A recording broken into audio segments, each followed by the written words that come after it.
ఈ చిన్న ఇంజెక్షన్ అండి, వెరీ స్మాల్ ఇంజెక్షన్. అండ్ దీనికోసం నా ప్రెగ్నెంట్ పేషెంట్స్ చాలా భయపడతా ఉంటారు. మేడం టీటీ వేయించుకోవాలా, మాకు భయంగా ఉంది, ఒక్క డోసే వేయొచ్చు కదా, అలా చాలామంది క్వశ్చన్స్ అడుగుతుంటారు. This is the TT injection అండి. ఇది ప్రెగ్నెన్సీలో ఎందుకు ఇవ్వాలి? సో టెటనస్ అనేది ఏంటంటే ఒక న్యూరలాజికల్ ప్రాబ్లం అండి. ఇది మనకి మట్టిలో ఉండే ఒక బ్యాక్టీరియం, క్లాస్ట్రీడియం టెటనీ అనే బ్యాక్టీరియం నుంచి ఒక టాక్సిన్ అనేది రిలీజ్ అవుతుందన్నమాట. ఇది చిన్న చిన్న కట్స్, మన స్కిన్ కట్స్, వూండ్స్, తర్వాత ఏదైనా ఒక మేకులు గుచ్చుకున్నప్పుడు, డెలివరీ అప్పుడు, డెలివరీ తర్వాత, బేబీస్లో అయితే వాళ్ళకి బొడ్డు కట్ చేస్తాం కదండి, అక్కడ కూడా ఇది ఇన్ఫెక్ట్ అయ్యే అవకాశం ఉంటుందన్నమాట.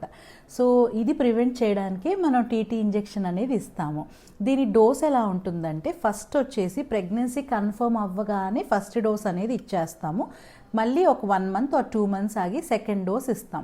ఒకవేళ వాళ్ళు రీసెంట్గా ఏదైనా దెబ్బ తగిలి వేయించుకొని ఉన్నారంటే సింగిల్ బూస్టర్ డోస్ అనేది సరిపోతుందన్నమాట.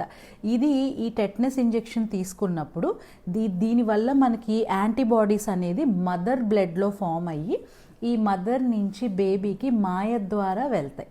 సో ఈ మాయ ద్వారా వెళ్ళినప్పుడు బేబీకి కూడా ప్రొటెక్షన్ ఉంటుంది. సో ఈ టెటనస్ ఇంజెక్షన్ వల్ల బోత్ మదర్ అండ్ బేబీ సేఫ్గా ఉంటారు. ఈవెన్ డెలివరీ టైంలో కూడా ఇన్ఫెక్షన్స్ అది అవ్వకుండా మదర్ని బేబీని కాపాడుతుంది. సో ఎవరైనా టీటీ ఇంజెక్షన్ గురించి భయపడుతున్నారు అని అంటే మట్టుకి this is very important reel అండి. ఈ టాక్సిన్ వల్ల మీకు న్యూరలాజికల్ ప్రాబ్లమ్స్, ఫిట్స్ రావచ్చు, ఇన్ఫెక్షన్ తెలియకుండా వేరేగా బాడీ అంతా స్ప్రెడ్ అయ్యే అవకాశం కూడా ఉంటుంది. సో ఈ చిన్న ఇంజెక్షన్ కోసం భయపడొద్దు. ఇట్స్ వెరీ స్మాల్, 1 ml ఉంటుంది. భయపడొద్దు, చక్కగా మీ డాక్టర్ చెప్పినట్టు వేయించుకోండి. ఒకవేళ ఇంజెక్షన్ చేసిన సైట్లో ఏమన్నా గెడ్డలాగా అలా అనిపిస్తే ఐస్ ప్యాక్ కానీ థ్రాంబోఫోబ్ ఆయింట్మెంట్ అనేది ఉంటుంది, అది అప్లై చేసుకుంటే సరిపోతుంది. Thank you.